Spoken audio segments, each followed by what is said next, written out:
Okay, ladies and gentlemen, we are ready to start with the second session of the conference today. Now, I would like to invite Mr. Nadeem Hussain, founder and former CEO and president Taamir Microfinance Bank, and he will share the Taamir Telenor merger and acquisition story with us. Please welcome Mr. Nadeem Hussain.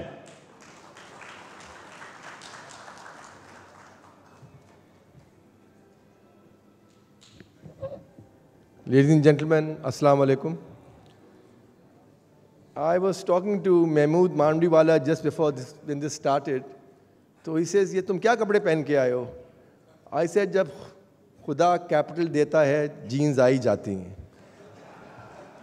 Essentially, if you have a successful story, then you can actually start changing your lifestyle the way you want. And God was kind to us. The Taamir story, which I'll talk about, an 11-year journey, worked out very well, and I think it was a win-win situation for both sides. In the true sense of a negotiation, if both sides go away happy, then you can have a relationship past the merger or the acquisition. Taamir मैंने शुरू किया 11 साल पहले. I wanted to come back to Pakistan. I'm giving a little bit of perspective how the structuring of the capital of Taamir took place, because it has a very clear bearing on how the negotiations for the first 51% and then the last 49% with the acquirer Telenor took place. I was in the Middle East. I wanted to come back. I wanted to come back to Pakistan and do something. I wanted to create something which I thought would be largely a new industry. Us waqt microfinance banks were not making money, and the industry was small. It hadn't got scaled. So our view was that हमने microfinance की तो नहीं है, लेकिन if we bring in the discipline of 27 years of Citigroup, including consumer banking, we might be able to bring some new disciplines in, learn the business and scale it. उस वक्त जब मैंने तामीर का खाका बनाया था, तो branchless banking was not part of it. Branchless banking got created as a result of what happened on the ground. And for people starting new businesses, and incidentally, post-Taamir now, I've started and invested in 17 new businesses, but that's a topic, for another conversation. So when I looked at the microfinance industry at that time, it was very apparent that financial exclusion was big in Pakistan. At that time, less than 12% people had access to credit. Less than 0.5% people had access to insurance. Less than, active banking accounts, 22 million, 25 million. So there was a whole bunch of people who were not necessarily bad credit, which commercial banks were not willing to lend to. And for a variety of reasons, and the principal reasons, honestly, commercial banks don't come down.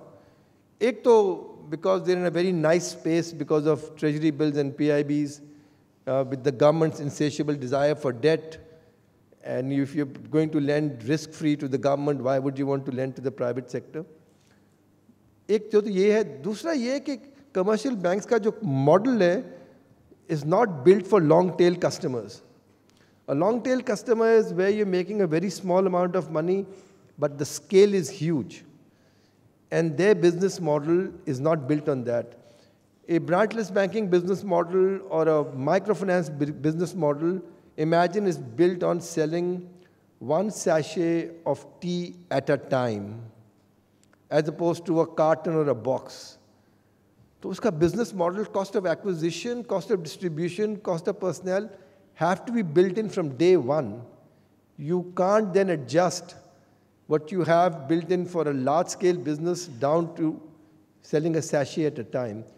Microfinance का average loan जो होता है 40-45 हज़ार होता है.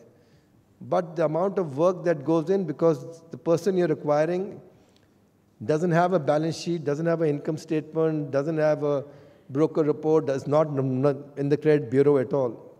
Anyway, so the model is something that you have to start from the beginning if you're hoping to make your company sustainable. So when I came to Pakistan and I went to the central bank, and I said, I want to come back to Pakistan, and all I really know is banking. And I don't want to work at that time. My view was if I'm going to come back to Pakistan, I don't want to work for anybody else. So I said, 2 licenses available हैं, आप इनमें से एक ले लीजिए. Sharia compliant Islamic bank license or a microfinance license. Sharia compliant bank, minimum capital is $100 million. Microfinance bank is $10 million. So you can imagine which way I went. Because when you don't have that much kind of money and you want to own a company yourself, so मैं ये नहीं कह सकता मेरा original claim था कि मैं, I'm going to change the poverty line and work with the bottom of the pyramid. The reason I got driven into microfinance was I wanted to make a change, but I also had capital constraints. I didn't have access. I could not raise $100 million at that time. Raising $10 million was a much easier proposition. I built Taamir Bank from day one for a sale. I knew I was going to exit, and I had to reverse engineer the bank from day one, as I am doing with my 17 companies, for a potential sale.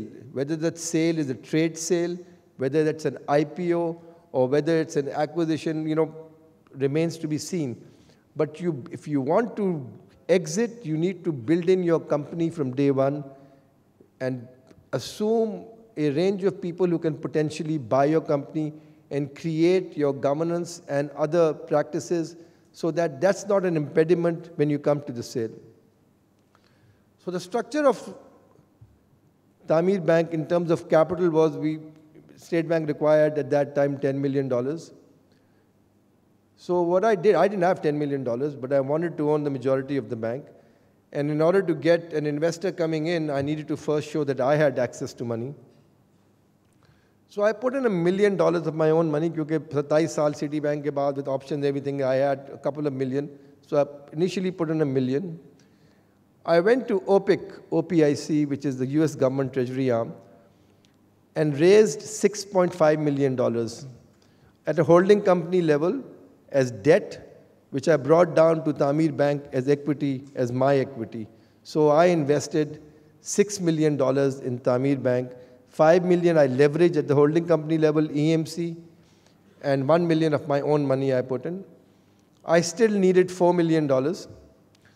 IFC came in for $1 million, and it was very important at that time to get an anchor tenant. Because I was going into a business, microfinance, जो मैंने पहले कभी कहीं नहीं की थी, और पाकिस्तान में मैंने सिर्फ 5 साल काम किया था. So I needed an anchor I could say, well, if IFC is willing to invest in Taamir Bank, it can't be all that bad. These guys have a business plan that will work. And I then went to 2 local investors who were happy, again, took that punt and risk on me because, as I said, I had not done microfinance. So that's how the capital structure of Taamir Bank got created. And the reason the OPIC loan is important, because remember, I have to service this loan. This loan is taken at the holding company level, and in order to service it, I need to pay dividends from the bank. And if I am not making money at the bank level, I can't pay up dividends, which means I'll have to put additional money to service the OPIC loan. I took a $6.5 million loan. $5 million I took at principal, and $1.5 I got a year and a half's grace that I was using their money to pay them interest. So it was a nice structure. They don't do that again anymore. But anyway, they got all their money back. Started the bank first year, and we had an exceptional first year. Again, we were, in some ways, we were city bankers, we wore nice ties and suits. We thought we knew the microfinance market. First year delinquency was 0. We had 20,000 customers, we had 15 branches in Karachi, and we said we'll break even in our 3rd year instead of what we had projected. Next year, market reality hit us. Delinquencies went up to 25%. So we had double cash burn. Ek taraf se we were paying all the salaries, the rentals, the technology. Just because you're a microfinance bank doesn't mean anybody's going to give you a discount, because you say you're working at the bottom of the pyramid. And all that money goes up front. Plus we had bad debt. So we were hemorrhaging on both sides.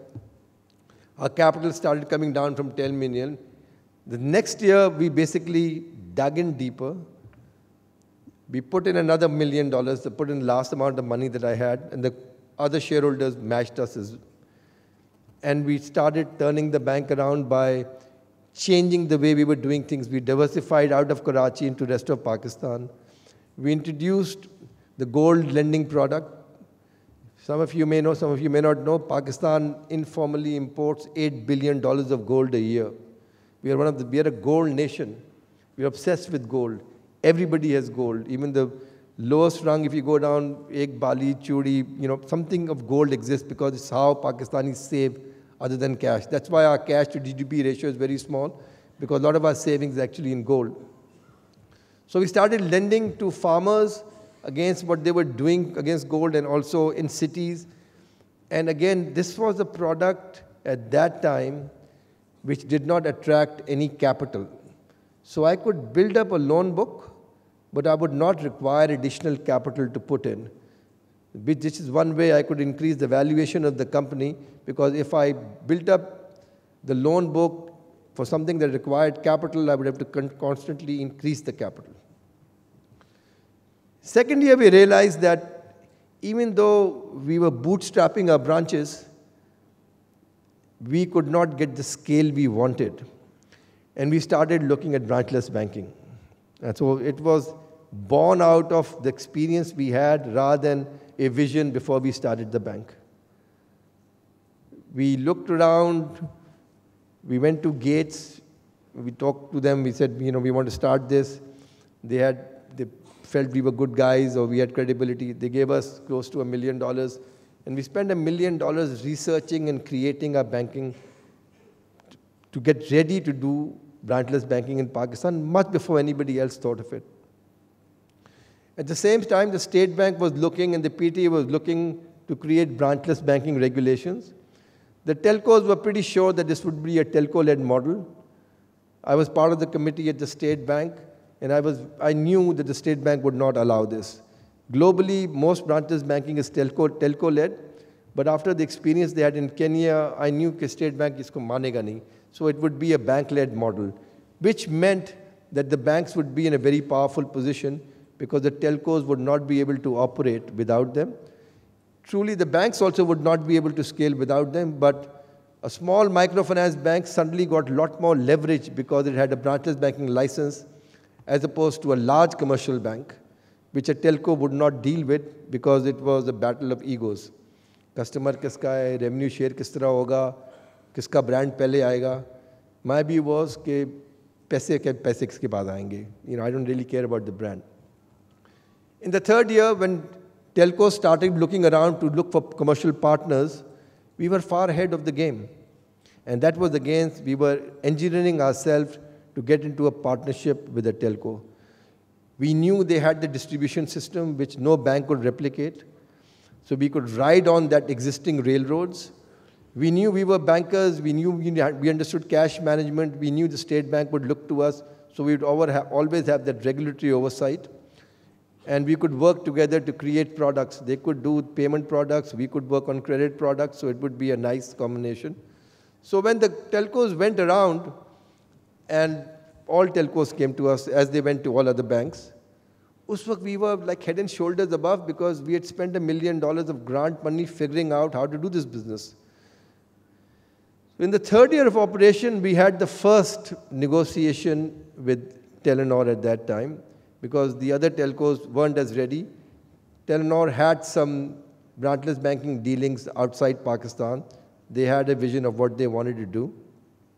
They didn't trust us totally. At that time, they were looking at a license play, which means that if, rather than create their own microfinance bank, apply for one, as the other two, one telco has done, or two telcos have done, UBank, and I think it's called Mobi Bank now. They came to us because they thought they had a jump start, and when they met the team, they also felt these guys knew what they were talking about. At that time, our capital base had come down to the minimum capital level, and I was experiencing some liquidity issues.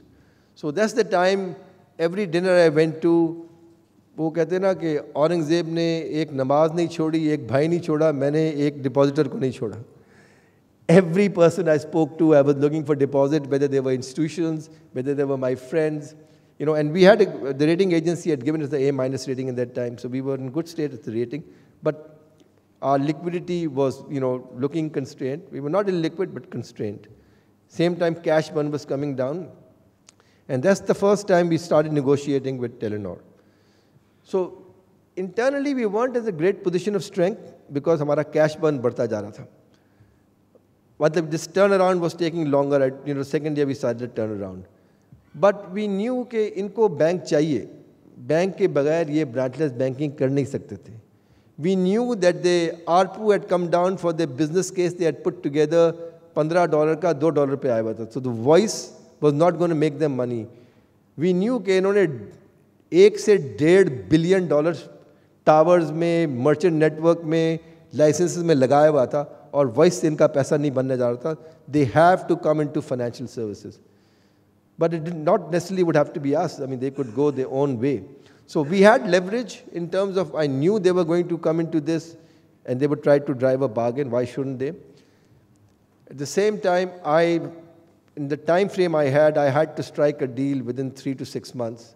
Otherwise, we would need another capital raise and we would be significantly diluted at a price which would be materially different than what I thought I could extract from Telenor.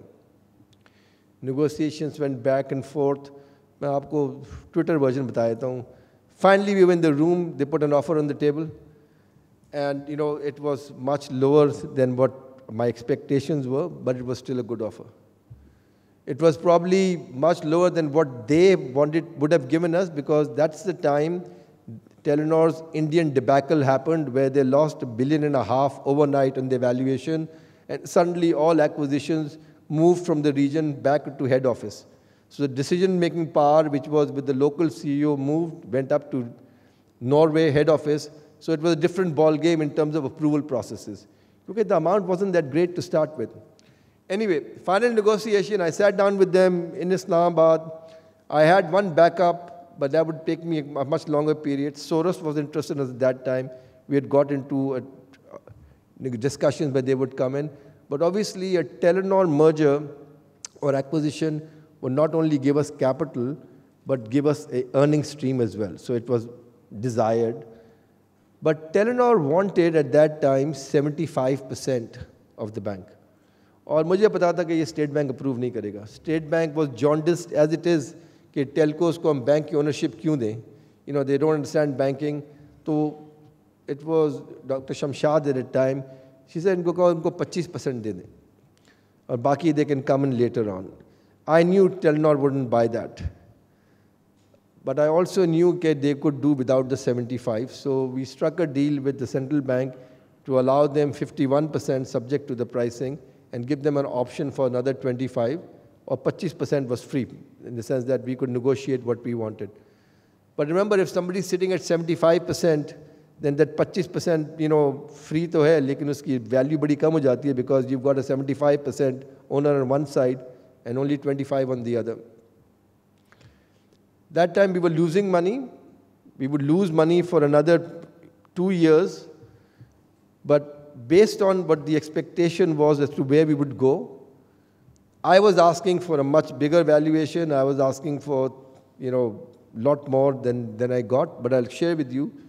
At that time, Tamir Bank got valued at $24 million. This is in the 3rd year of our operation. So we took in $12 million and we put it in the bank, no cash out. And we were able to totally recapitalize the bank and launch the branchless banking business. We gave 51% ownership to Telenor. Now, their concern was that we have a license, maybe we don't want this management. And remember, you can only fire the CEO at 74% plus or change the bank's charter or its name. I had confidence in my team and myself, and I said, even though at 51%, we're giving you rights to fire the management and fire the CEO. Because I know and knew that if इनको अभी तो banking आती नहीं है और अगर आएगी भी तो वक्त लगेगा. And it's not easy doing microfinance banking as opposed to commercial banking, where the industry has a lot of depth. So that's how we closed the first deal. Then you've got to figure out the 2 different cultures. You've got a Norwegian, European enlightened company with great governance, great standards, and a very large expense base. जो चीज़ वो 100 रुपए की खरीदते थे, हम 10 रुपए में खरीदते थे.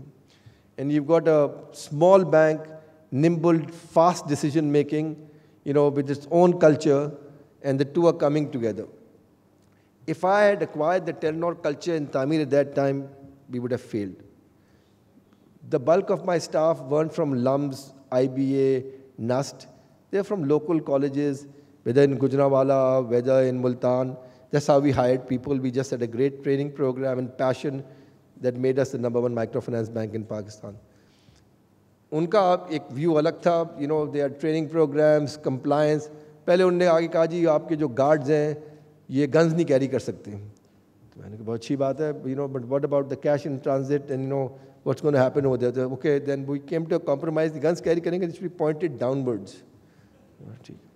So I mean, there were some cultural issues that we know. This is a small example because in a microfinance bank, you're very bootstrapped, you're on the ground. मतलब एक पैसे की आपके फिगर करनी पड़ती है क्योंकि आपका एक लोन जो है 25-30 हज़ार का होता है. The only thing they had on me, and I'd come back, was the dividend process. कि अगर they didn't give dividends even when the bank was making money, I would get squeezed at the holding company level, and I wouldn't be able to service my loan, which means I have to keep on putting in more money, and there would come a time where my money would be exhausted. मुझे ये पता था, उनको भी पता था. And this, ladies and gentlemen, was the only single source of tension during our relationship of 8 to 7 years. If I was them, I would have done the same. I would have squeezed the other guy till the time he was ready to sell, because the longer they waited, the more the valuation went up, because the year we got sold, we made, as a microfinance bank, $12 million pre-tax. $12 million for a microfinance bank is a very decent number. Remember, our capital base at that time was about $16 million. So people who had put in $12 million, 5 years ago were actually making 51% of the $12 million per annum. And this year, they'll probably end up making $18 million pre-tax. But there was no dividend. So the meetings we had at the board level, including independent directors, were asking, but they had 51% of it and they were squeezing. Other than that, but I never let that squeeze come down to the bank's performance, because it would harm, the bank, and it would harm, my people who were looking out, as to how this thing would go. Last year, we got into a final negotiation. They wanted to buy the entire 49% because they wanted to be 100% owner. And other than, EMC, the holding company which I represented, they were obviously IFC and the two local investors. And the negotiations began again in earnest at the local level, then the regional level. And then actually I went to close the deal with the chairman of Telenor in Oslo directly, one-on-one, because I didn't think this, he was going to, and it's very interesting. That was his last day. He was going to retire that evening. And my meeting with him was in the morning. He wanted to close the deal as one of the, to show he had done this deal in his tenure. I knew that if ये चला जाएगा तो फिर एक और loop में हम आ जाएंगे. Or, we could wait another year because the other chairman figured out what we were going to do. So it was things that we had to figure out. We closed the deal in May. We gave them 100%. I can't give you the exact number, but let's say it was between $75 and $100 million. So that was the first true trade sale of a startup in Pakistan. It took me 11 years to do it.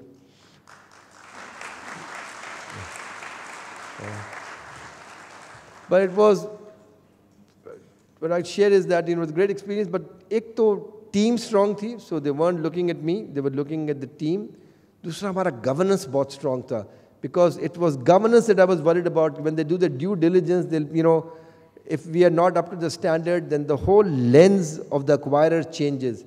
When they go, financials are financials, but then when they go through your governance processes, your hiring processes, your training processes, your termination processes, and they find stuff, how do you manage your suppliers, and they find governance issues over there, starts biasing and jaundicing their approach, and then your valuation starts getting adjusted. So you'd be making numbers, that's great, but it's not just numbers, it's what your governance across the board is. Ladies and gentlemen, I wanted to have a Q&A for 5 minutes, because I'm sure there are questions, but my 15 minutes are up. I'm not sure if we have 5 minutes. Can we do 5 minutes? Okay, so I'm happy to take questions next 5 minutes.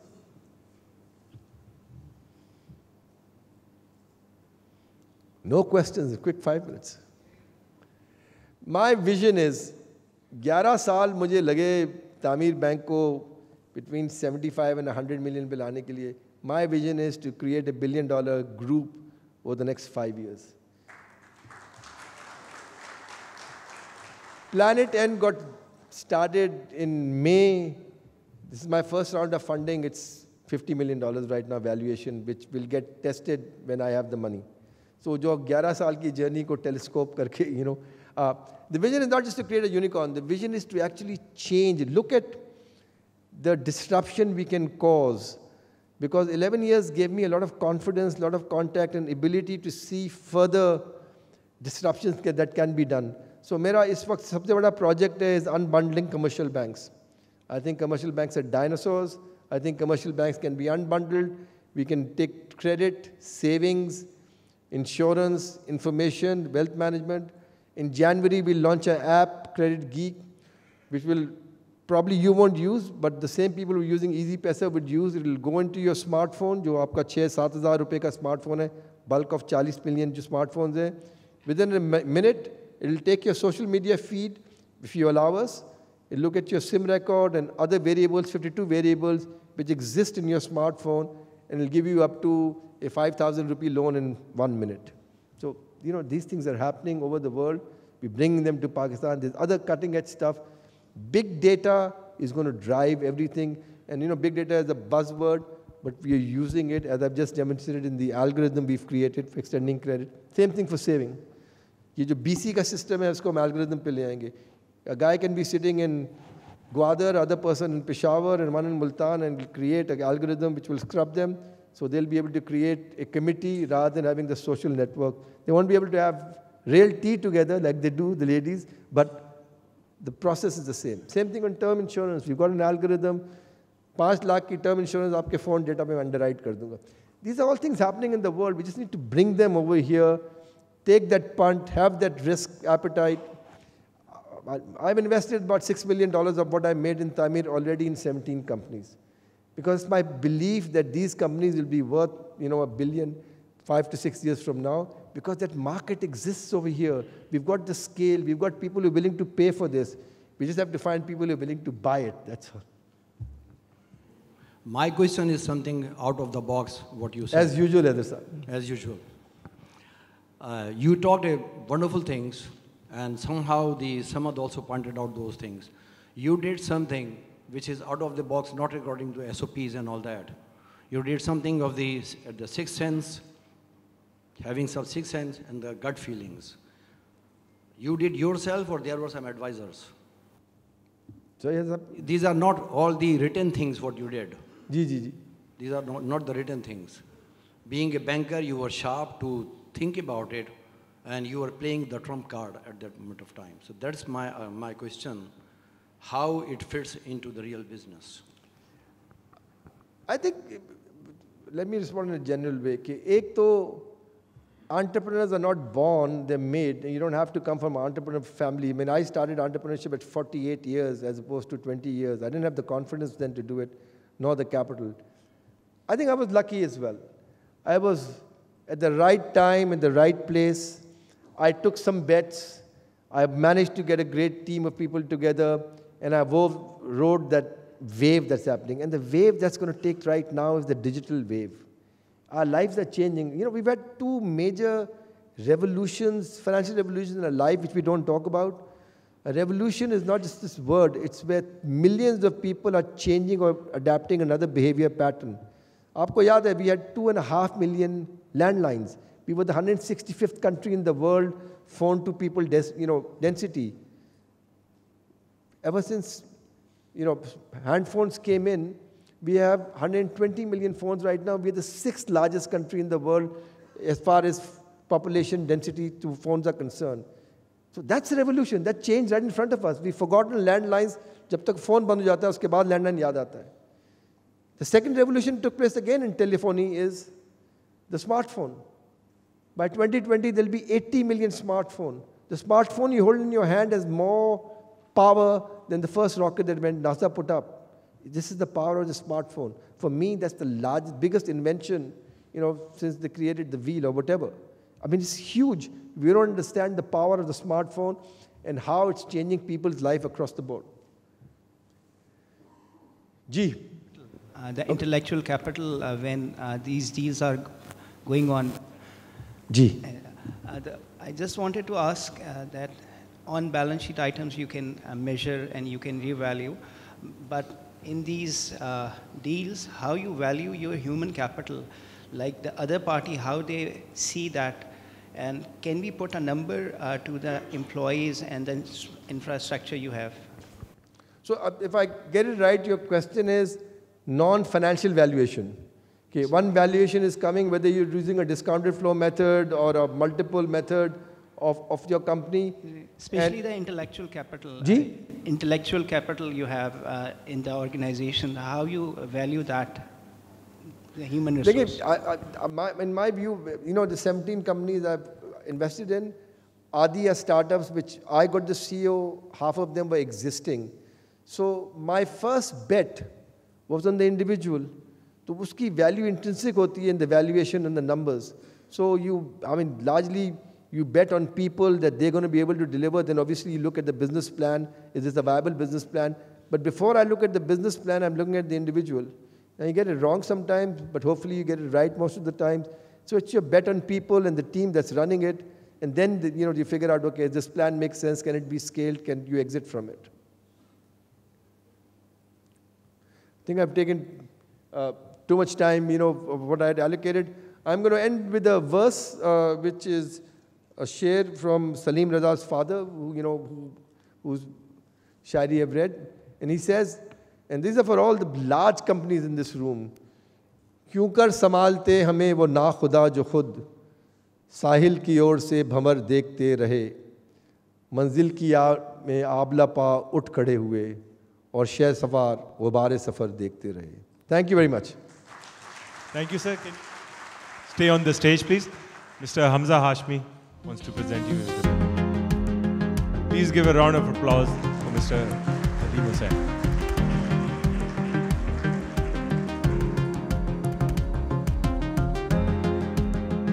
Thank you very much.